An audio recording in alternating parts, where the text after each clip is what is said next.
Hi friends, sambar எப்படி வைக்கலான்னு வாங்க பார்க்கலாம். கடாயில் ஆயிலை ஊற்றி சின்ன வெங்காயத்தை போட்டு நல்லா வதக்கலாம். நான் போடுற இந்த வீடியோ உங்களுக்கு பிடிச்சிருந்தா லைக் பண்ணுங்கள், ஷேர் பண்ணுங்கள், சப்ஸ்கிரைப் பண்ணுங்கள். இத்துடன் கடலைப்பருப்பு போட்டு நல்லா வதக்கிக்கலாம். வெந்தயம் சிறிதளவு போட்டுக்கலாம். மல்லி, சீரகம், வரமிளகா, கருவேப்பிலை போட்டு நல்லா அதையும் வதக்கிக்கலாம். தேங்காய் துருவலை போட்டு பொன்னிறமாக வறுத்துக்கலாம்.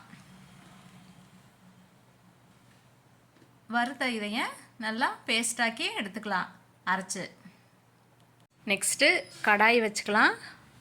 ஆயிலை ஊற்றி கடுகு, 2 வரமிளகா, கருவேப்பிலை போட்டு முருங்கைக்காயும் போட்டு நல்லா வதக்கிக்கலாம்.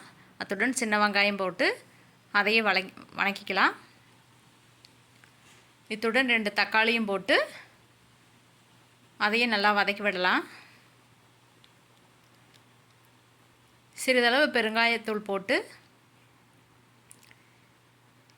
நெய் 1 ஸ்பூன் விட்டு கலந்து விடலாம்.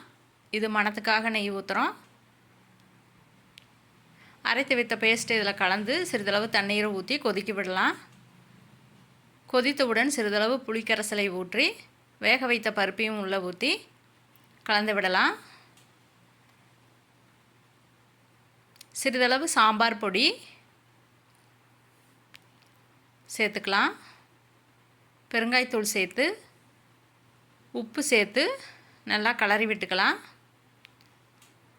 கொதி வந்தவுடன் சிறிதளவு வெல்லம் சேர்த்து மல்லி இலையில் தூவி இறக்கி விடலாம். சுவையான சாம்பார் ரெடி.